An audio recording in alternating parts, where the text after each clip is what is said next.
안녕하십니까, 김방희입니다. 증시는 장기적으로 경제의 거울이라고 합니다. 미국을 포함해서 주요국 경제가 현대에 들어서 부침을 겪으면서도 성장을 거듭해왔다는 점에서 증시의 추세는 어떻게 보면 분명하다고 할 수 있죠. 그래서일까요? 새로운 기술이 등장하거나 자산 가격이 뛸 때마다 이번만큼은 다르다, 이런 얘기가 떠돌곤 했던 게 사실입니다. 그러나 결과는 늘 같았죠. 1999년 인터넷 혁명 당시에, 그리고 2007년 부동산 값 폭등과 신용 팽창 시기에 그랬습니다. 한두 해 지나지 않아서 인터넷 거품은 붕괴됐고 글로벌 금융 위기가 터졌습니다. 그렇다면 12년 이상 이어지고 있는 미국 증시의 거침없는 질주 역시 같은 운명을 맞게 될까요? 여기 자신이 평생에 걸쳐서 경험한 투자의 교훈을 사이클이라는 한마디로 요약하는 미국의 투자 대가가 있습니다. 역사는 똑같은 형태는 아닐지라도 늘 반복되기 마련이고, 증시의 경우는 정확히 그렇다는 거죠. 미래는 누구도 알 수 없는 만큼 투자자들은 증시 사이클, 이 주기에서 현재의 위치를 파악하고 투자 포지션을 선택해야 한다는 건데요. 세계 최고의 투자자라는 워렌 버핏으로부터 해안에 대해서 극찬을 받은 사람입니다. 매일함에 그 사람의 메일이 있으면 나는 그것을 가장 먼저 읽는다. 워렌 버핏이 이런 얘기를 할 정도인데요. 바로 시시때때로 투자자들한테 공개하는 그의 메모로 유명한 하워드 막스라는 사람입니다. 오늘 읽을 책은 그가 써낸 세 권의 책 가운데서도 가장 최근의 것으로 그의 평생 투자 철학을 가장 쉽고 간략하게 정리한 책입니다. 하워드 막스, 투자와 마켓 사이클의 법칙인데요. 성공을 예감하는 지적 모험, 성공 예감 별책 프로, 지금 시작하겠습니다.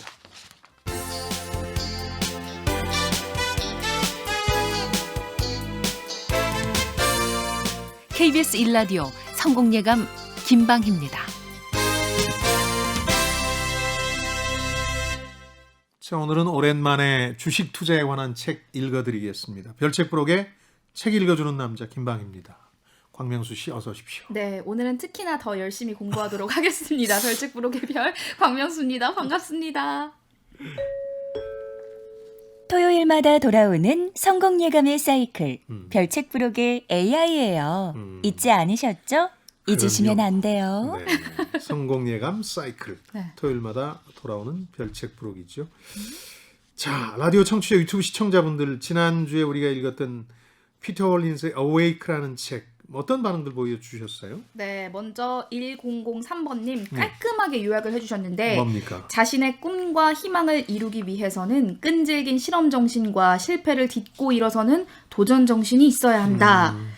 이제 안전지대를 떠날 때다.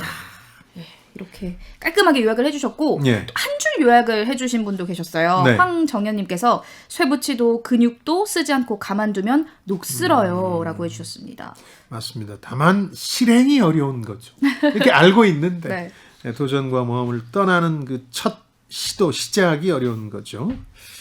자, 이렇게 이 책 마무리하고 좀 비판적인 의견이나 이런 건 없습니까? 네네. 강훈필님께서 안전지대를 벗어나는 것은 결국 사건이나 사고네요. 에휴라고 해주셨고, 반면에 1928번님, 저는 조심해라, 가만히 있으면 중간은 간다, 이런 말을 들으면서 자라서 그런지 20살 이후 저지르고 후회하자를 모토로 살았어요. 네. 무모해 보이기도 했고 고통도 많이 당했지만 여전히 저는 하고 싶은 것은 도전하고 실패도 기꺼이 받아들일 준비가 되어 있답니다. 그 모든 실패가 지금의 저를 만들었으니까요.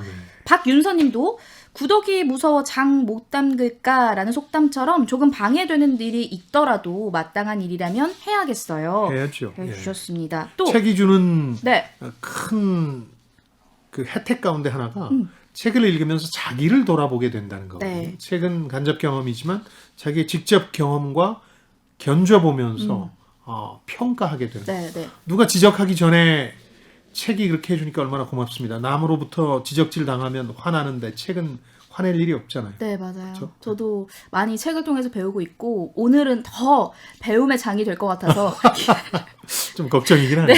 저의 개인적인 그런 욕망은 아니고요. 예. 네, 샵 9730 KBS 콩 그리고 유튜브를 통해서 주신 의견 계속 듣고 있는데, 예. 이정욱님께서 도전에 익숙한 우리 아들 몇 년 전 유럽 일대를 배낭여행으로 다녀왔던 용기에 박수를 보내고 싶네요 라고 해주셨습니다. 이것도 도전과 모험이죠. 네네. 이런 용기에 역시 박수를 보내야겠죠. 그럼요. 예. 저는 개인적으로 궁금한 게 예. 소장님께서는 이때까지 이런 이정욱님의 아드님께서는 유럽 일대를 배낭여행으로 다녀왔던 용기, 소장님께서는 어떤 일에 대한 용기, 또 도전을 하셨는지, 항구를 떠난 적이 언제였느냐? 저 안전지대를 어떻게 벗어나셨는지. 제 진로를 한 두세 차례 바꾼 건데요. 오, 큰 결단이 필요하긴 했습니다. 이제 사람들이나 가족들이나 지인들이 안전하다고 왜 그곳으로 가냐고 말렸던 곳으로 갔는데 결과는 다 처참하게 실패했습니다. 아 그런가요? 다만 그걸 통해서 많이 배웠고 네. 또 새로운 변화를 모색하는 계기가 됐으니까 아마 죽을 때까지 용기를 내서 도전과 모험을 거듭하겠죠. 아, 늘 성공 예감의 성공의 아이콘이라고 생각했는데 실패 전문가입니다. 실패를 통해서 성공을 보는 거죠. 멋지십니다. 오늘 소개된 모든 분들께 커피 쿠폰 보내드립니다. 성공예감 홈페이지 선물방에 연락처 남겨주세요. 이어서 오늘의 주제로 넘어갑니다. 이풀기 토크. 네, 오늘 읽어볼 책은 네. 시시각각 변하는 투자 환경, 어떻게 적절히 대응할 수 있을지 미국 월스트리트의 저명한 가치 투자자인 하워드 막스가 쓴 투자와 마켓 사이클의 법칙 함께 읽어볼 텐데 예. 사실은 뭐 오프닝에서도 말씀해 주셨다시피 워런 버핏이 워낙 유명하다 유명하죠. 보니까 이 책 밖에도 이렇게 나와 있어요. 아, 예, 추천 여기 있죠. 문장이 이 책 표지에 있어서 눈길이 굉장히 많이 갔거든요. 그런데 또 반면에 저자인 하워드 막스는 국내에는 비교적 덜 알려져 있잖아요. 진짜 유명한 투자자가 맞는지 그렇죠. 저는 잘 모르니까요. 우리 광명수 씨 입장에서야 뭐 해외 유명 투자 대가들을 다 알 수도 네. 없고 또 알 리도 없으니까 당연하죠. 모르시는 분이 국내에 더 많을지도 몰라요. 근데 네. 꽤 유명한 분입니다. 네. 이분이 잠깐 소개를 해드리면 연배는 굉장히 많아요. 46년생이시고 부실 채권 최대 투자 펀드라고 할 수 있는 오크트리 그 참나무 네. 오크트리 캐피탈 창업자고요. 주로 이제 연기금 그다음에 이제 국부 펀드라고 들어보셨죠? 그 나라가 모아놓은 자금 이런 걸 운영하는데 연 19% 수익률을 올렸을 정도로 이게 굉장히 높은 거예요. 네. 그렇죠? 예, 이런 그 유명세를 갖고 있는 분인데 그러다 보니까 개인이 보너스나 이런 걸 많이 받아서 개인 재산이 한 2조 원 돼요. 거기서 감동하시는군요. 주로 그런 쪽에서 감동을 아닙니다, 하시니까. 예, 그래서 미국 가장 부유한 미국인 순위를 포브스지가 늘 뽑는데 여기서 391위. 미국은 부자가 많아서 이 정도로도 밖으로 밀려난 예, 거죠. 예. 워렌 버핏이 뭐 늘 3위 안에 드는 편이니까 네. 재산 자체는 적은데 워렌 버핏에 비해서 워렌 버핏이 광고 문구처럼 극찬한 게 사실입니다. 그래서 정확한 멘트를 다시 읽어드리면 네. 저도 찾아봤는데 메일함에 하워드 막스의 메일이 있으면 그걸 가장 먼저 읽는다. 세계 최고의 투자 대가가 제일 먼저 읽는 거니까 대단한 거잖아요. 그러면서 이어진 말이 있습니다. 그러면 뭔가 배우는 게 있고 그 때문에 그의 책을 2번 읽게 된다. 한 번 읽는 게 아니라 네, 두 번. 네. 이 워렌 버핏은 뭘 많이 보지 않는 사람이에요. 대단한 정보를 가지고 투자할 것 같지만 신문하고 책만 보는 사람이에요. 지금도 팩스를 이용하고 네. 오마하라는 시골에 살면서 자기 통찰력만 가지고 이제 투자를 진행하는 분인데 이분이 책을 2번 읽을 정도니까 그러니까 대단한 거죠. 그런 그가 책을 2번 읽게 하워드 된다고 막스가 하니까. 유명해진 건요.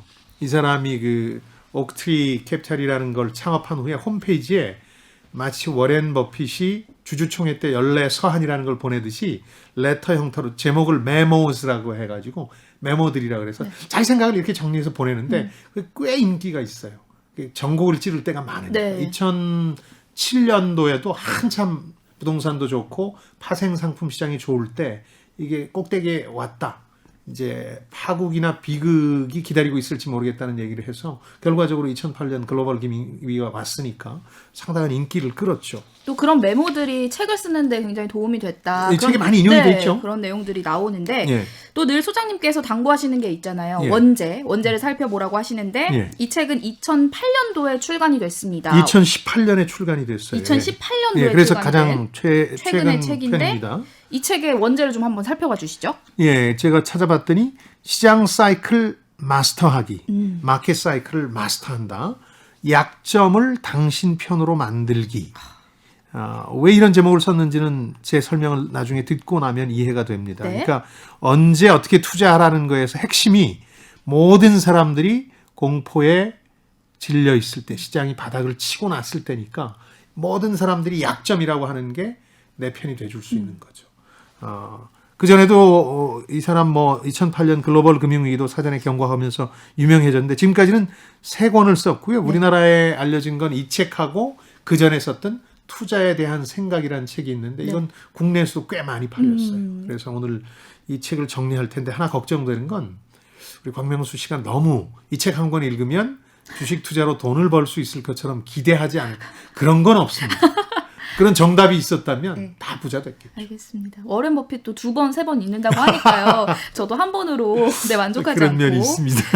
그리고 또 책을 읽어보면 부실 채권 이야기가 나오거든요. 예. 저는 이제 주린이라 주식에 대해서 조금씩 공부하고 있는 상황인데 채권에 대해서는 또 어렵죠. 모르니까 어렵게 느껴져요. 또 이 채권에 대해서 알아야지 책을 좀 더 쉽게 빠르게 읽어낼 면이 수 있을 것 같아서 이 부실 채권에 대한 이야기도 좀 설명을 해주시면 좋을 것 같아요. 네. 그 distressed bond라고 하는데 부실 채권. 그걸 멋진 말로 바꿔서 쓰기도 합니다. 금융시장에서 부실 채권이라고 하면 누가 사겠어요? 네. 부실하다는데. 그러니까요. 그래서 고수익 채권, 하이힐드 채권이라고 표현하기도 하는데요. 네. 이제 1980년대까지는 미국에서도 이 채권 시장이 발달하지 않았어요. 그냥 돈이 필요한 기관들이나 정부가 채권을 발행해서 돈을 조달하는 정도였는데 80년대부터 새로운 채권을 활용한 다양한 상품들이 나오면서 주식의 버금가게 큰 시장으로 열리게 되는데 그때 이 부실 채권이 한몫을 해요. 네. 기본적인 아이디어는 이 하워드 막스가 낸 게 아니고 드렉셀 버넴이라는 소규모 증권사의 마이클 밀켄이라는 사람이 아주 당시에 유명했는데 그 사람이 낸 아이디어에서 출발해요. 뭐냐면 여러 가지 어려움에 봉착한 기업들이 혹은 봉착하게 된 기업들이 내놓은 채권이 있는데 네. 이건 쓰레기 더미로 취급받았어요. 그래서 신용평가사나 이런 데서는 정크본드라는 말은 들어보셨죠. 네. 외환위기 때 우리나라가 발행한 채권이 쓰레기 채권, 정크본드 수준까지 떨어졌다 이런 얘기가 나왔는데 쓰레기 채권이라고 해서 정크본드라고 불렸거든요. 네. 아무 쓸모가 없는 거고 월가에서도 거긴 투자하지 마라. 투자 부적격 등급이라는 걸 부여했는데 이 마이클 밀켄이라는 사람이 아주 공부도 많이 안 하고 한 사람인데 그 돈에 대한 본능적인 감각이 있는 사람이었어요. 어떤 생각을 했냐면 이거 돈 되겠다. 부실채권 하나는 위험한데 여러 개를 묶음으로 묶어놓으면 한꺼번에 다 망하는 일은 없을 테니까 일정한 수익이 늘 따박따박 들어올 테고 네. 그걸 증권으로 만들면 되겠다는 생각을 네. 했는데 대부분의 금융기관이 그 아이디어를 꺼렸어요. 마이클 밀켄이 속한 드렉셀 버넴은 그걸 통해서 대형 증권사로 발전하기도 했고 그런데 처음으로 이 시티은행에 당시 하워드 막스가 있었는데 하워드 막스가 이 시장에 뛰어들었어요. 그러니까 메인스트림 주류 금융회사로는 처음으로 이 부실 채권 시장에 뛰어들어서 엄청난 수익을 거두고 나서 동료들하고 같이 나와서 자기 회사를 차린 겁니다. 처음에 TCW라는 걸 차리고 다음에 오크트리 캐피탈이라는 걸 차렸는데 네. 어떻게 보면 그 부실 채권이라는 황금 미개척지를 노다지를 캤다 이렇게 볼 수 있는 거예요. 그러니까 아무도 생각해내지 않았던 그런 아이디어이기 때문에 좀 혁신적이고 좀 이론을 살펴보면은 일리가 있어 보이기도 한데 예. 지금 말씀해주신 쓰레기 채권을 모아놓았지만 동시에 다 망하지 않을 거다라는 논리를 펼쳤잖아요. 이게 그렇죠. 맞아 떨어졌나요? 맞아 떨어진 셈이죠. 그래서 부실 채권으로 한 3번 정도의 경험을 가지게 되는데 큰 돈을 벌어요, 이 사람이. 네. 그러니까 부실 채권이라는 게 막 다 망할 것 같고 그럴 땐 쓰레기 취급당하는데 그걸 사들여가지고 경제 여건이 호전되거나 그러면 가격이 뛰고 엄청난 부를 거둘 수도 있고 심지어는 최악의 바닥 상황 근처에서조차 부실 채권을 모아놓기만 하면 한꺼번에 다 망하진 않으니까 네네네. 돈이 되는 구조를 만들 수 있겠다 그런 건데 그래도 주인공은 마이클 밀켄이거든요. 이 사람은 나중에 뭐 횡령 사기 등의 혐의로 감옥에 가고요. 지금은 나와서 사회 활동가로 이제 사회적 운동을 의미 있는 운동을 하는 사람으로 네. 바뀌는데 이 마이클 밀켄이 모델이 된 게 그 월스트리트라는 영화의 이 개코라는 사람, 그 마이클 더글러스가 분한 그 사람이 정확히 마이클 밀켄을 모델로 한 거예요. 드렉셀 버넴도 이제 파산하죠. 그런데 이 사람은 살아남아서 오히려 더 이제 추앙받는 상황이 됐는데 어떻게 보면 이분이 부실채권의 주역이 됐어요. 부실채권의 제왕을 제치고. 근데 흑역사라서 그런지 그 얘기는 딱 한 번 책에 등장해요. 네. 마이클 밀켄과의 관계는. 몸풀기 이풀기를 마쳤으니 이제부턴 심화학습으로 넘어가겠습니다. 명수 씨가 특히나 주목하는 오늘의 책 하워드 막스 투자와 마켓 사이클의 법칙 이것이 궁금하다. 키워드를 뽑아볼게요. 첫 번째 키워드 사이클과 경향. 사이클은 주기죠. 주기라는 게 다 있다. 경제든 증시든 이 주기는 이렇게 오르고 내리는데 그 가운데를 연결해 보면 보통 외부에서는 추세라고 표현하는데 저자는 경향성, 텐던시라고 표현하는데요. 경향성이 있고 여기서 오르고 내리는데 이 사람이 주목하는 건 흥미로운 대목인데 실제 미국 통계도 그렇고 국내도 그런데 이 가운데 경향이라는 게 사실은 가격과 가치가 합치되는 부분이거든요. 예를 들어서 어떤 기업이 있다고 치죠. 이 기업에 대해서 가장 정상적이고도 합리적인 판단을 하면 내재 가치라는 게 나와요. 삼성전자는 지금 얼마짜리 기업이다. 네. 쿠팡은 얼마짜리 기업이다. 이렇게. 내재 가치하고 가격이 만나는 곳이 경향이죠. 쭉 이렇게 이어지는. 그런데 실제 시장은 사이클, 주기로 이루어져 있어서 이 경향, 추세와 만날 때가 극히 드물어요. 무슨 얘기냐면 주식시장은 사람들이 모여들어서 사람들로 이루어진 곳이기 때문에 사람들의 심리에 따라서 극단적으로 치닫는 거예요. 너무 높이 뛰거나 너무 낮게 떨어지고. 네. 너무 높이 뛰면 점점 올라가기가 힘들어지겠죠. 중력에 의해서 뚝 떨어지고 중앙으로 떨어지려는 경향이나 추세로 떨어지려는 움직임이 있고 또 너무 낮으면 동력이 생겨서 다시 올라가는 분명한 이유들이 있다는 거죠. 네. 그래서 사이클을 이루게 되는데 오히려 가장 합리적인 상태, 교과서에서 주식시장은 효율적이고 합리적이다 이렇게 얘기할 때 그런 시장 상태가 드물어요. 이렇게 사이클을 그려보면 만나는 게 몇 번 안 되잖아요. 네. 그럼 통계로도 그렇거든요. 정상적일 때보다는 비정상적이고 극단적일 때가 증시에는 더 많다는 거예요. 네. 계속 오르락 내리락 하니까요. 그러니까요. 네. 좋을 땐 한없이 좋은 것 같고 나쁠 땐 한없이 나쁘고 네. 지난해 올해 경험하셨잖아요. 그렇죠. 네. 그러니까 그걸 이제 사이클로 표현했고요. 근데 왜 이 사이클을 이 사람은 이해해야 된다고 얘기를 하냐면 신이 아닌 이상 미래를 예측할 수는 없다는 거예요. 자, 이 주가가 내일 올라갈까 내려갈까 누가 알겠습니까? 근데 이 사람이 권하는 건 사이클을 이해하면 어느 시점에서 수익률을 극대화할 수 있다는 걸 알게 되니까 이런 거에 비유합니다. 이 책에서는 자, 이런 큰 통에 불투명한 통에 흰색 돌과 검은색 돌을 넣어놨어요. 근데 꺼냈을 때 이 색이 무슨 색일지 신이 아닌 이상 어떻게 알겠어요? 모르는 거죠. 그런데 이 돌이 대충 한 5대5로 섞여 있다. 7대3으로 섞여 있다 그러면 맞을 확률도 높아지잖아요. 네. 그렇다고 맞는 건 아니에요. 그렇죠. 틀릴 수도 있죠. 네. 그러나 거듭하다 보면 확률, 통계상 맞을 확률이 점점 더 높아지는 거죠. 동전을 오랫동안 던지다 보면 그 절반이 되는 거잖아요. 네. 확률이. 그런 것처럼. 그러니까 확률을 이해하는 것처럼 이 사이클이나 경향을 이해하면 투자 포지션을 정할 수 있다는 네. 거예요. 그러니까 지금 광명수 씨가 주식 입문자로서 고민하는 대목들이 여기 정답이 있어요. 그러니까 내일 이 주가가 어떻게 될지 자신 있게 얘기하는 사람은 거짓말쟁이거나 사기꾼이죠. 네. 그건 신만이 아는 거고. 그러나 큰 사이클을 알면 이제 어떻게 해야 될지는 답이 나오는 거죠. 어떤 공이 뽑힐지 아무도 모른다. 미래를 예측할 수 없다라고 하지만 네. 투자 경험이 많은 이른바 이제 투자 대가들은 늘 평타 이상, 평균 이상은 나오고 있잖아요. 그 사람들이 바로 그걸 알고 있는 거죠. 공이 몇 대 몇의 비율로 그 안에 들어가고 있는가. 그게 뭐냐 하면 그건 경제나 기업의 가치도 있지만 사람들의 심리를 아는 거죠. 사람들의 심리가 지금 7대 3으로 부정적이야. 네. 5대 5로 맞서고 있어. 뭐 이런 거죠. 지금 우리 증시를 예로 들어보자면 5대 5로 비관론과 낙관론이 마주치고 있는 것 같아요. 그래서 횡보하고 있는 거죠. 네. 근데 만약 낙관론이 70% 이상 된다면 지난해처럼 우상향하겠죠. 비관론이 높아지면 더 떨어질 테고. 이런 확률을 알고 있는 게 투자 대가고 그 사람들이라고 당장 내일 무조건 따지는 않죠. 네. 그러나 오래 하다 보면 딸 가능성은 높아지는 거죠. 자신이 알고 있는 확률을 활용해서 포지션을 정하니까.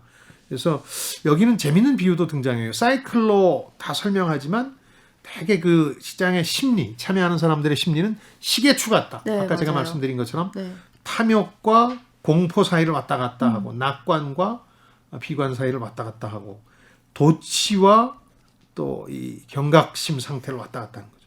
이때 어느 정도의 시계추가 위치해 있는지를 알면 성공적인 투자가 가능해진다는 네. 건데 예를 들어서 이 사람은 가장 바닥에 살 수 있으면 무조건 돈 버는 거잖아요. 지난해 3월에 샀으면 광명수 씨도 아주 엄청나게 이상한 주식을 고르지 않았다면 돈 벌었겠죠. 근데 3월에는 살 수 없었잖아요. 100% 비관론이 지배하던 상황이니까. 그러나 오랫동안 증시를 본 사람은 3월에 당연히 사야 되는 거죠. 저도 분명히 방송에서 사라고 말씀드렸어요.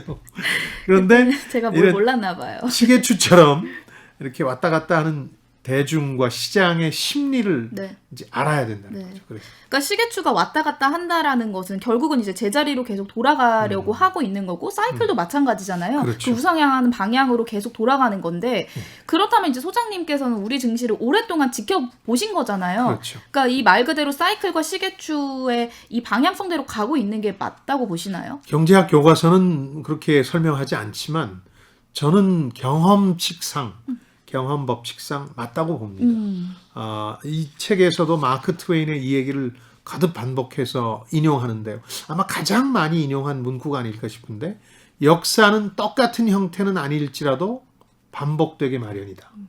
저도 그렇게 보거든요. 그러니까 예를 들어서 그 사이클이 좀 뭐 시기가 꼭 3년 만에 10년 만에 이런 건 아닐지 몰라도 혹은 똑같은 형태로 뭐 금융시장에서 아닐지 몰라도 부동산에서 다음엔 벌어질 수도 있고 지역도 동아시아에서 문제가 생겼다가 미국에서 문제가 생길 수도 있고 이렇게 다를 수는 있을지언정 반복된다고 봅니다. 그래서 증시를 포함해서 자본주의를 가장 잘 설명할 수 있는 단 하나의 단어만 꼽으라면 사이클을 꼽겠어요. 네. 사이클을 따라간다. 그래서 결국은 영원히 부풀 수 있는 풍선은 없다. 그리고 풍선은 바람을 불 때보다 빠질 때 더 빨리 빠진다. 이 두 가지는 네.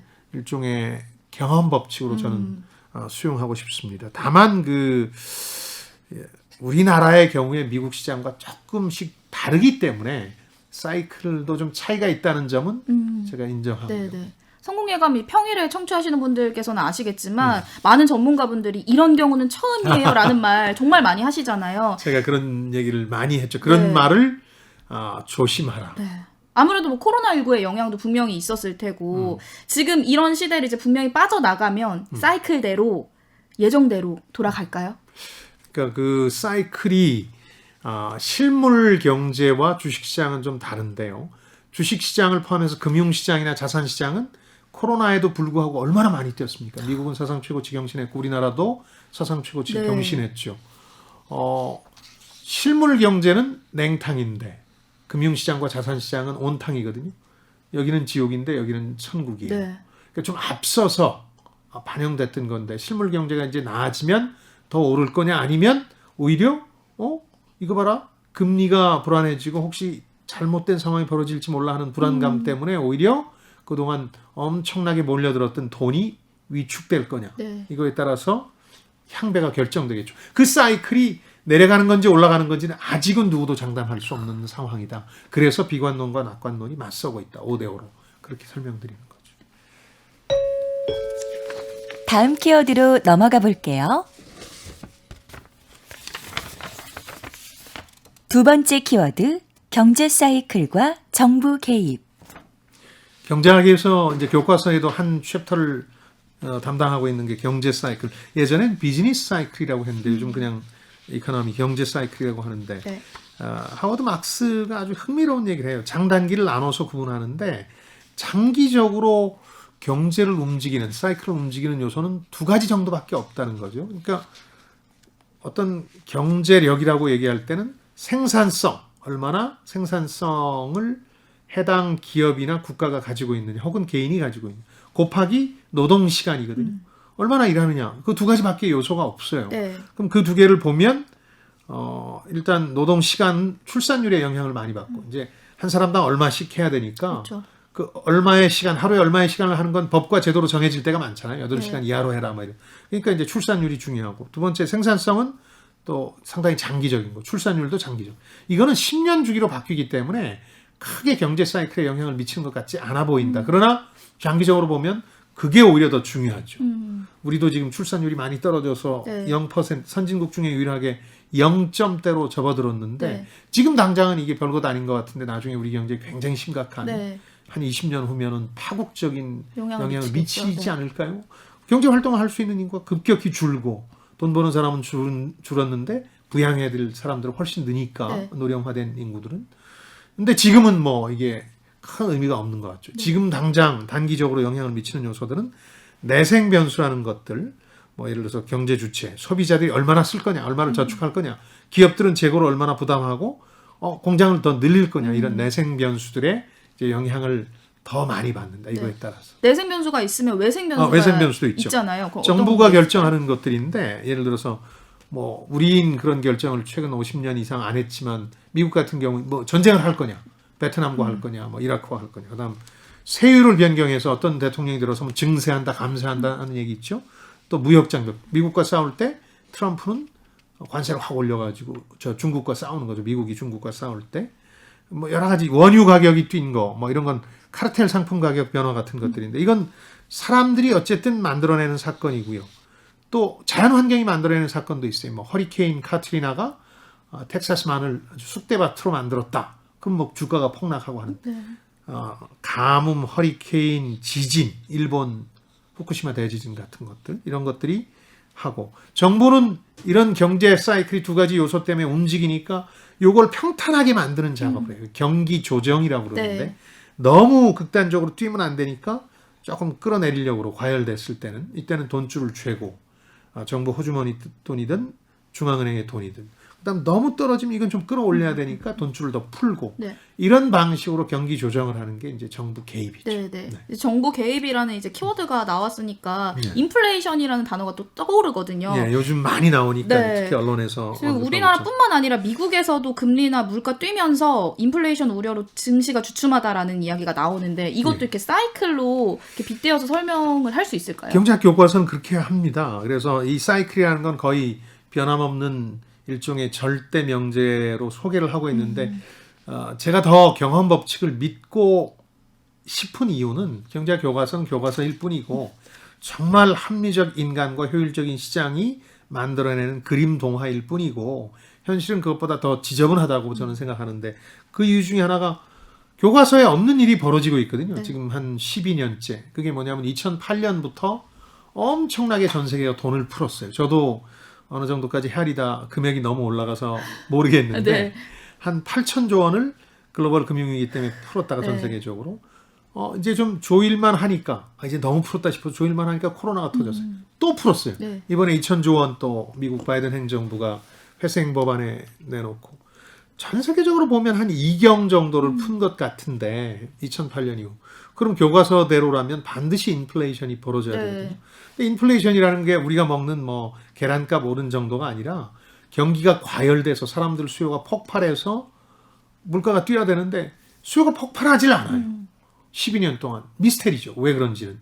그러나 그 일 때문에 요즘 미국의 이제 주류 경제학자들은 만성적인 이 수요 부진에 시달리고 있다. 전 세계가 미국뿐만 아니라. 그러니까 코로나 끝나서 보복 소비한다고 잠깐 반짝할지는 모르지만 다시 가라앉을 수밖에 없다. 인플레이션을 걱정할 게 아니라 네.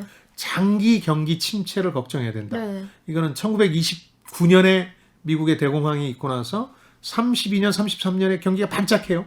그러고 나서 38년까지 다시 경기가 침체되는데, 장기 침체를 겪게 되는데, 그때 나온 용어인데 그런 것과 비슷한 상황이 벌어지지 않을까 우려하고 있거든요. 그게 secular stagnation이라고 그래서 장기 침체 상황인데, 이걸 믿는 사람이 더 많아요. 근데 우리나라 언론은 교과서대로 이 사이클이 있다고 보고 다시 인플레이션이 있는 건 시간 문제다 이렇게 네. 보고 있는 것 같아요. 근데 제가 보기에도 그게 올해 내년의 걱정거리 같지는 않아요. 그것보다는 어떻게 경기를 더 장기적으로 네. 살릴 거냐 하는 고민을 해야 될 때라는 거죠. 사실 인플레이션이라는 단어를 들으면 저도 이제 교과서적으로 배웠었던 생각이 나면 이렇게 겁을 먹게 되거든요. 그렇죠. 아마 많은 분들도 그렇게 생각을 하실 것 같은데 물가가 미친 듯이 치솟을 것 같다라는 생각 때문에 겁을 먹는 건데 맞아요. 시장 경제 속에서 인플레이션에 유익한 측면도 있을 것 같아요. 예를 들어 그렇죠. 뭐 부동산을 가진 사람들은 좀 뭐 이익인 측면이 있을 테고 뭐 채무자도 이런 거. 야, 공부 많이 하셨는데. 그럼요. 채무자는 거의 뭐 아니요. 고시원에 요즘 들어가 계신가요? 오늘 배우려고 얼마나 공부를 열심히 했는지요. 그러니까 우리 기성세대 가운데는 78년의 경험이 아마 78년에서 80년의 경험이. 근데 물가가 실제로 막 20%씩 뛰었거든요. 이렇게 시중 물가는 더 뛰기도 하고. 근데 이 정도도 공포스럽지만 진짜 공포는 80년대 남미에서 벌어지는데, 브라질 같은 데서 너무 천문학적 인플레이션이 벌어지니까, 하이퍼 인플레이션이라는 게 벌어지니까 월급을 받으면 이 종이돈의 가치가 집에 갖고 가는 순간 떨어지는 거예요. 네. 그러니까 월급을 받으면 바로 전화를 해서 시장에 친척 한 명을 대기시켜 놓고 이 사람이 월급을 바로 물건으로 바꾸는 작업을 할 정도로 심각한 적들. 그런 이제 부정적인 요소 때문에 각 그 중앙은행들이 이걸 막기 위해서 노력하는데요. 네. 지금은 이상할 정도로 안 일어나고 심지어는 조금 일어나야 네. 경기가 자극을 받겠다. 그러니까 저는 예전에 교과서에서 배웠을 때 막 돈을 태우는 그런 그림을 보면서 자랐던 세대이기 때문에 그렇죠. 혹시 이게 진짜 부정적인 면만 있는지 항상 궁금했거든요. 그렇지는 않아요. 네. 그래서 말씀해 주신 것처럼 입장에 따라서 인플레이션, 물가가 뛰는 거니까 채권자, 채무자 갈리고 다양한 이해가 나타나는데, 그것보다 더 중요한 건 지금 당장 걱정할 거리가 아닌 것처럼 지난 12년간 아무 일도 없었다. 네. 그리고 그거에 대한 이론화 작업들이 지금 계속되고 있는 거죠. 다음 키워드 뽑아볼게요. 세 번째 키워드, 오버슈팅. 이거 슈팅이란 말이 있어서 무슨 이동국 선수나 안정환 선수가 좀 골. 똥볼 차면 오버슈팅 하는 거냐 아니냐 이런 말씀 하실지 모르겠는데, 비슷한데 경제 용어가 된 거예요. 네. 이제 원래는 돈 부시라는 경제학자, 이제 노벨 경제학상 받은 분인데, 외환 시장에 관한 모델을 만들 때 이 용어를 만드는데 지금 거의 모든 경제 분야에서 쓰입니다. 그러니까 우리말로 굳이 번역하면 과잉 조정. 예를 들어서 아까 말씀드린 것처럼 안 좋아요. 경제가 안 좋아서 증시가 거기에 맞춰 조정이 된다면 지금 경제가 안 좋아진 것만큼만 조정이 되면 되는데 늘 더 사람들이 막 패닉 상태가 돼서 더 조정을 받아요. 오버슈팅, 네. 과잉 조정이 되는 거거든요. 그 정책 대응에서도 이 오버슈팅이라는 말을 씁니다. 외환위기 때 일부러 막 긴축 재정하고 고금리를 써서 죽일 사람 다 죽이고 나가야 된다 하고 중소기업들이라든가 이런 외환위기만 아니었으면 살릴 수 있는 기업들이 많이 죽어나갔거든요. 네. 그때도 정책 대응이 너무 오버슈팅 됐다. 과잉 대응했다. 네. 과잉 조정됐다. 이렇게 얘기를 하는 건데, 그러니까 시장이라는 게 늘 이렇게 아까 말씀드린 것처럼 시계추처럼 탐욕과 공포, 도취감과 침체, 낙관론과 비관론 사이를 오가니까 정상적으로 하는 게 아니라 늘 오버슈팅 되는 거예요. 너무 급등하거나 너무 급락하거나. 그래서 투자자들의 의지가 좀 극적으로 이렇게 변화하는 이 드라이빙 포스, 이 동인을 이해하지 못하면 시장에 대해서 늘 실패할 수밖에 없다는 거죠, 이 사람은. 이게 막 사람들의 심리뿐만 아니라 그냥 타이밍을 잘못 잡아서 그렇게 되는 경우도 있지 않을까 싶어요. 아까 상자를 말씀해 주셨는데 네. 그 상자의 비율이 검은 공과 하얀 공의 비율을 알면 그런 지식이 있으면 또 좋겠지만 그런 것 외에도, 그러니까 통찰력이라는 거 하는 거 외에도 타이밍이라는 것도 정말 중요하지 않나 싶어요. 그렇죠. 근데 그 세 가지가 다 결합이 되는 게 심리를 거스르는 타이밍이 좋은 거잖아요. 그래서 제일 최악의 결론은 이 사이클에서도 거듭 얘기하지만 주식이 폭락할 때 던지는 게 나쁜 거잖아요. 그때 사야 되잖아요. 주식이 폭등할 때 던지는 게 맞잖아요. 근데 다 대부분 그때 사죠. 근데 이 타이밍은 어디서 비롯되냐면 뭐 절제력과 판단력이겠지만 그걸 더 깊이 들여다보면 네. 그 통찰력은 어디서 오냐면 사람들의 심리를 읽는 거예요. 아까 돌의 비유를 해 보자면 많은 사람들이 이 불투명한 통 안에 검은색 돌이 90%라고 믿어요. 근데 이 현명한 투자 대가가 보기엔 아니야.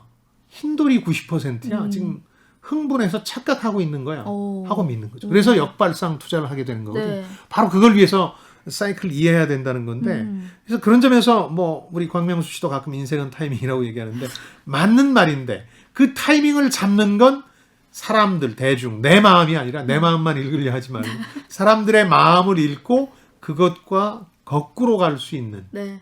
용기와 절제가 필요한 거죠. 저는 여기서 좀 개인적으로 궁금한 게 항상 그 말씀하시잖아요. 소장님께서 투자할 때 이제 쉬는 타이밍을 가져야 된다. 나올 때는 나올 줄 알고 있어야 된다라고 하는데 제가 완전 굉장히 큰 손해를 보고 있어요. 그럼 그 손해도 상관없이 그냥 털고 나와야 되는 건지 아니면 그냥 닫고 기다려야 되는 건지 이건 저의 개인적인 궁금함입니다. 이건 전문 용어로 열고라고 하잖아요. 주식 용어는 아닙니다. 네네. 열고는 판단력이 이미 흐려진 상황이거든요. 그렇죠, 네. 그러니까 사이클이 뭐고 상관없이 손해를 만회하기 위해서 네. 거듭 손해볼 짓을 하는 거거든요. 그래서 제가 늘 드리는 말씀이 열고하지 말라. 조금 손해를 보더라도 손절을 잘해야 된다 그러잖아요. 요즘 젊은 분들이. 역시 손절. 털거나 잠깐 있다가 네. 뭐 장이 조정을 받거나 그럴 때 들어가면 되는 거예요. 영원한 것도 아니고 손실이 또 수익이 영원한 것도 아니에요. 특히 주식에서 생긴 수익은 미실현 수익이잖아요. 주머니에 들어와 있는 게 아니고 계좌에 있을 뿐이에요. 그쵸, 미리 맞아요. 좀 땡겨 쓰지 네네네. 마십시오. 손절을 잘해야 된다. 제가 이제 주식하면서 이제 냉탕과 온탕을 오가고 있고요. 천국과 지옥의 맛이란 이런 것이구나라는 걸 느끼고 있어요. 이런 표현을 주식에서 많이 쓰고 있죠. 그럼요. 그게 이제 오버슈팅입니다. 천국과 지옥 안 가도 되거든요. 실제 경제라는 건 아마 천국과 지옥으로 오가지는 않을 거예요. 그 중간쯤 어디 있을 텐데 경향, 추세라고 불리는 게 있을 텐데 네. 사람들이 개입하는 순간 심리가 개입되는 순간 천국과 지옥, 냉탕과 온탕을 오가는 거거든요. 오버슈팅 되는 거예요. 네네네. 그러니까 그거를 알면 되는 거예요. 지금이 오버슈팅 된 건가? 그렇죠. 그러면은 나는 빠져야지. 털고 나와야지. 떨어지는 쪽으로 오버슈팅 됐나? 그러면 한번 들어가 볼까? 근데 그것도 타이밍이 정확한지 본인이 확인할 수 없어요. 본인이 산 다음 또 떨어지기도 하거든요. 네네. 근데 이미 많이 떨어졌고 사람들이 비관론에 가득 차 있다. 그러면 이제 반전. 거꾸로 업사이클이 된다는 걸 알 수 있으니까 네. 사이클이 중요해지는 거죠. 이게 참 어려운 것 같아요. 근데 네. 투자자들은 위험보다는 기대에 더 배팅을 하고 있잖아요. 네. 그런 경향을 보이고 있는데 네. 이렇게 따라가는 게 맞는 건가요? 그러니까 그 재미있는 건 위험에 대한 선호도라는 건 교과서적이에요. 위험이 높으면 수익도 높아야 되는 거죠. 맞아요. 하이 리스크 하이 리턴 얘기 많이 하잖아요. 그리고 로우 리스크면 로우 리턴이고 실제로 많은 금융상품은 자본시장 선이라는 거에 따라서 그렇게 나뉘어 있어요. 예를 들어서 아까 말씀드린 부실채권은 높은 수익을 제공해야만 투자하려고 할 거예요. 워낙 위험하니까. 네. 비상장 기업도 당연하잖아요. 이게 뭐 파산할지 어떻게 합니까? 위험성이 그러니까 크니까요. 그렇죠. 이런 위험과 수익률의 관계가 이렇게 정비례하는 자본시장 선이라는 게 있는데 문제는 심리가 개입되면서 생기는 거예요. 사람들이 옆에서 나가 떨어지기 시작하면 어떤 생각을 하냐면 이 위험에 대한 선호도가 바뀌어요. 무조건 팔아야 되겠다. 그러니까 위험에 대한 선호도가 합리적이 되지 않아요. 만약에 지난해처럼 증시가 다 좋을 때는 위험이고 자시고 없어. 사면 무조건 돈 버는 거야. 위험에 대한 선호도가 극적으로 높아져요. 네. 그러니까 이렇게 사람 마음에 따라서 뭐 이론이 바뀌는 게 문제라는 거죠. 그러니까 저도 교과서와 달리 이런 증시 경험 법칙을 더 신뢰하는 이유는 증시에서는 이렇게 비합리적인 오버슈팅이 일상이고 그거의 사이클을 알아내라는 게 저자의 조언인 거죠. 지금 여러분께서는 주말에만 만나는 성공예감 별책 부록을 듣고 계십니다. 오늘 들려드리는 책은 하워드 막스 투자와 마켓 사이클의 법칙입니다. 이어서 다음 키워드로 넘어갑니다. 네 번째 키워드, 신용 사이클. 사이클을 여기서는 5개를 얘기합니다. 아까 말씀드린 경제 사이클이 있었죠. 네. 또 기업 이익 사이클이 있고 신용 사이클이 있고 부실 채권 사이클, 부동산 사이클 5개를 얘기하는데 네. 저는 여기서 신용 사이클이라는 걸 꼭 소개해드리고 싶어요. 신용 시장, 금융 시장에서 돈을 얼마나 잘 빌려주느냐, 잘 조달할 수 있느냐, 이게 굉장한 지표라는 거예요. 사람들의 심리를 보여주는. 예를 들어서 이 사람이 초창기 애널리스트로 이 시티은행에 있었는데 이때는 신용 사이클이라는 걸 모르고 다른 공부만 한 거예요. 근데 자기가 보건대 어떤 경제 위기의 징후도 혹은 경제 과열의 징후도 다 신용 사이클로 설명할 수 있다는 거죠. 대중과 시장의 어떤 환희와 공포를 가장 잘 보여주는 게 신용, 돈 빌리는 문제라는 거죠. 네. 지금 우리 돈 빌리기 엄청 쉬워졌잖아요. 그래서 돈이 많이 돌고 그래서 그게 자산시장, 증시나 부동산을 불지르고 있다 이런 얘기를 많이 하는데 이게 어떨 때는 정말 돈이 안 돌고 신용 경색 현상이라는 게 나타나요. 돈을 빌리기가 너무 어려운 거예요. 그래서 괜찮은 기업들도 무너질 때가 있습니다. 네. 신용 경색 현상이 벌어지면 외환위기 직전 같은 게 그랬고 글로벌 금융위기 직후가 그랬죠. 근데 신용 사이클을 볼 수는 있다는 거죠. 뭐 예를 들어서 다른 것들은 뭐 내부 정보라든가 이런 걸 봐야 되지만 신용 사이클만큼은 돈 빌리기가 어떤지가 지표도 몇 가지 있지만 채권 금리라든가 이런 지표도 있지만 사람들이 뭐 얘기하니까요. 네. 뭐 마이너스 통장 개설했어. 신용이 아주 완화됐다는 신용 팽창기라는 뜻이거든요. 그러니까 이걸 지표, 사이클의 지표로 삼으라는 거예요. 그러니까 자기는 어렸을 때 이걸 몰랐는데 이걸 보면 대개 얼마나 풍선이 부풀어 올랐고 언제쯤 이게 터질지 뭐 터지지 않으면 빠져나갈지 네. 이런 것들이 가늠이 되니까 신용 사이클을 권한 건 저는 굉장히 그 의미 있다고 생각해요. 네, 네. 우리나라 사람들도 사이클을 생각하면서 신용 사이클 생각을 많이 안 하는 거예요. 네네네. 이런 사이클을 보다 보면은 이제 거품이 낀다라는 이야기가 나오잖아요. 그렇죠. 여기에서 이제 거품 붕괴로 이어진 증시 역사를 좀 간략하게 소개를 해주시면 좋을 책에도 것 같아요. 많이 이제 나왔기 때문에 네. 소개를 해주면 예를 들어서 미국을 기준으로 설명하면 이제 돈이 많이 풀리면 당연히 이제 증시, 부동산 같은 자산시장, 금융시장 전반에 거품이 형성됩니다. 풍선이 부풀어 오릅니다. 그래서 92년까지 89년에서 미국에서는 부동산 거품이 있었고 94년에서 98년까지는 우리나라가 주역이었던 동아시아 외환위기 있었고 이게 왜 신용 사이클과 관련이 있느냐. 미친 듯이 동아시아가 성장할 거라면서 선진국 은행들이 돈을 빌려줬어요. 돈을 너무 쉽게 조달할 수 있어서 이게 부채 위기로 문제가 터진 거였거든요. 그러니까 98년에는 여기 책에도 많이 나오고 제가 한두 차례 별책 프로그램에서 설명드린 롱텀 캐피탈 매니지먼트라는 LTCM이라는 노벨 경제학상 수상한 두 사람이 모여 만든 천재들의 헤지 펀드가 있는데 이게 망해요. 네. 러시아 재정 위기 때문에 뭐 이런 것들도 마찬가지고 2000년에서 2001년에는 통신업계에 들어간 수많은 돈이 신용 팽창이나 신용 완화의 이후로 너무 쉽게 돈을 빌릴 수 있게 되면서 거품이 조장됐다. 나중에 터진 예죠. 이건 풍선이 터진 예지만 터지지 않더라도 빠져나가기만 해도 신용 경색으로 돌아서기만 해도 상당히 어려워지는데 지금은 그야말로 미국이든 한국이든 아니면 전 세계가 신용 완화 풍선이 부풀 대로 부풀고 있는 상황입니다. 네네. 지금 청취자분들께서 궁금해하실 것 같아요. 그러니까 이 저자가 어떻게 돈을 벌었냐, 부실 채권으로 돈을 번 방법을 좀 알려달라라고 아우성을 치고 계신 것 같은데 이 책에서 계속 이야기하고 있는 이런 사이클, 이런 원론적인 이야기 말고 좀 말씀 좀 해주시죠. 네. 그러니까 부실 채권으로 세 차례 이 사람은 기회를 맞게 되는데 다 위기 때였죠. 그러니까 근데 이제 그대로 따라 할 수는 없는 게요. 네. 부실 채권을 투자하려면 돈이 많아야 되니까 이 사람은 이미 그 시티은행에서 마이클 밀켄이 주도하던 부실 채권으로 돈을 많이 벌었기 때문에 너도 나도 이 사람한테 돈을 투자하겠다는 사람이 있어서 그 큰 돈을 가지고 시작한 거고 네. 그러나 뭐 지금도 이런 펀드들 가운데는 채권, 하이힐드 펀드 같은 게 있으니까 가능은 합니다. 아주 네. 적은 금액으로도.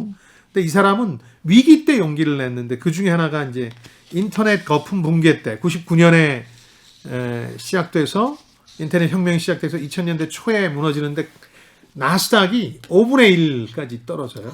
그때 막 기업들이 파산하고 그러니까 네. 부실 채권이 막 쏟아져 나오잖아요. 네, 네. 그때 매집한 겁니다. 그건 얼마나 용기가 필요했겠어요. 다들 망한다고 하는데 다 망하진 않을 테니까. 그런 생각으로. 살아남은 혹은 그 안에서 빼어난 기업이 등장하면 그야말로 대박이다 이런 네, 관점으로. 글로벌 금융 위기 전에는 포트폴리오 재조정을 하는데 위기가 왔고 뭐 그래도 이 사람도 위기를 맞습니다만 부실 채권에서 상당한 득을 받고요. 아까 LTCM도 구제금융을 받으면서 바닥까지 가기 직전에 살아나는데 이때 또 채권 시장에서 한몫 건지죠. 그러니까 위기가 세 있었지만 차례. 그러니까 늘 위기 때, 뭐 워렌 버핏도 그렇긴 합니다만 많은 사람들이 절망에 빠질 때 이 사람들은 투자 기회를 보는 거죠. 사이클을 보는 사람들. 다음 키워드 뽑아볼게요. 5번째 키워드, 마켓 사이클의 정리. 이걸 좀 요약할 필요가 있을 텐데 두 가지로 쉽게 요약하시면 됩니다. 책에도 나오는데 펀더멘탈이라는 겁니다. 경제의 기초 구조, 숫자로 설명할 수 있는 것들. 이 기업은 이익이 얼마고 그 다음에 앞으로 얼마를 벌어들일 수 있다. 혹은 이 경제는, 이 나라 경제는 어느 정도 성장할 것이고 앞으로 GDP 규모는 어떻게 될 것이다. 이거는 펀더멘탈이라고 하는 겁니다. 그 외환위기 당시에 이 경제부총리가 계셨는데 태국에서부터 위기가 조여오니까 우리나라도 그런 외환위기 당하는 거 아니냐고 많은 기자들이, 내외신 기자들이 물을 때마다 늘 하는 말씀이 펀더멘탈은 괜찮다. 우리 경제의 기초 구조는 괜찮다. 펀더멘탈, 스트롱 이런 얘기만 거듭해서 저분이 아는 영어 단어는 그 두 단어밖에 없을 거다. 그런 농담을 할 정도였는데 근데 이게 사실은 내재가치, 경향, 추세하고 맞물려 들어가는 거지만 실제 시장은 그렇게 돌아가지 않잖아요. 심리라는 게 있는데 아까 말씀드린 것처럼 주식시장엔 사람들이 들어가서 사람들이 하는 일이니까 심리, 대중의 광기, 변덕, 평정심, 절제, 용기 이런 것들이 만들어내는 드라마라. 펀더멘탈과 심리를 구분해야 된다는 거죠. 이 심리라는 걸 한번 생각해 보면 20년 동안 2번 우리가 위기를 맞았어요. 외환위기, 글로벌 금융위기. 그러니까 이번에 위기, 코로나로 인한 위기가 올지 모른다고 생각하니까 이번에는 패닉이 된 게 아니라 동학개미들이 이런 마인드로 이 사이클을 이해하니까 이제 잡으면 된다. 왜냐하면 그 2번의 위기에서 잡은 사람들은 돈 벌었으니까. 학습 효과 때문에 뛰어들었거든요. 이게 바로 사이클을 익힌 학습 효과 때문이거든요. 그러니까 그 얘기를 하고 있는 거예요. 그래서 이분이 이런 얘기를 하는데 이제 워렌 버핏의 3단계 사이클 얘기를 하는데 1단계는 맨 바닥에서 사는 사람들, 혁신가들이죠. 남들과 다른 생각을 하는 혁신가. 두 번째는 남들하고 같이 따라 사는 사람들, 모방자의 단계죠. 지난해 그랬죠. 지난해 하반기에 모방자. 그러니까 올해 어느 시점이 될지 모르지만 상당수는 멍청이가 되는 거죠. 3단계에서는. 이제 정점을 찍고 내려갈 일만 남은 상태에서 뛰어드는 분들이 이제 3단계가 되는 거죠. 이걸 이제 한마디로 이 하워드 마크스가 이렇게 정의를 합니다. 이 말이 자기가 알고 있는 주식 시장에 관한 가장 명언이다. 이렇게 얘기하는데 현명한 사람이 처음에 하는 일을 바보는 마지막에 한다. 아까 워렌 버핏의 말하고 비슷하죠. 3단계가 멍청이인 거죠. 그러니까 사이클상 바닥을 찍고 올라가는 데가 가장 좋겠지만 그걸 잡기 어려우니까 심지어는 아직 바닥이 아닌 상태에서라도 들어가서 사람들이 90%의 공포에 질려 있을 때 들어가서 이제 업사이클을 타면 상당히 정점까지 거리가 머니까 기간이 있으니까 수익이 가장 극대화되는 거죠. 근데 사람들의 심리가 참 너도 나도 뛰어든다고 하면 가만히 있으면 안 될 것 같아서 이렇게 멍청이가 되는 길을 선택하게 되는 것 같아요. 제가 방송에서도 한번 드린 말씀인데요. 저는 이게 진짜 명언이라고 생각하거든요. 찰스 킨들버거라는 경제학자 2003년도에 돌아가신 분인데 이분이 한 얘기인데 친구가 부자가 되는 걸 보는 것만큼 행복과 판단력에 방해가 되는 것은 없다. 친구 부자 된다 그러면 돌아버리는 거거든요. 남들 주식 오르는 거 보면 힘든 거군요. 그래서 제가 언론이나 이제 세간에 하는 얘기는 뭐 1600% 벌었다 이런 얘기 하지 말라는 사실이 아니고 번 적이 있을지는 몰라요. 그것도 좀 미심쩍지만 그런 얘기를 자꾸 하면 시점에 상관없이 해버리면 무조건 뛰어드는 거예요. 나만 바보 되는 것 같아요. 나만 거지 되는 것 같고. 심리가. 그래서 불행하고 판단력을 잃게 되는 거죠. 마지막 키워드 뽑아볼게요. 오늘의 마지막 키워드, 심리와 가치평가. 그래서 이 사이클상 지금 위치, 우리의 위치를 어떻게 볼 거냐 방법을 구체적으로 제시해요. 하나는 밸류에이션이라고 이건 증시에서 이미 숫자로 많이 합니다.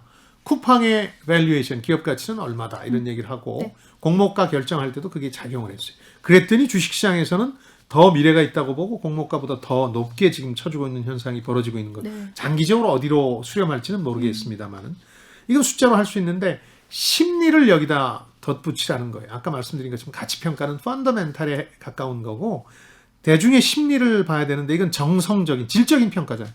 사람들이 미쳐 돌아가는지 어떻게 알아요?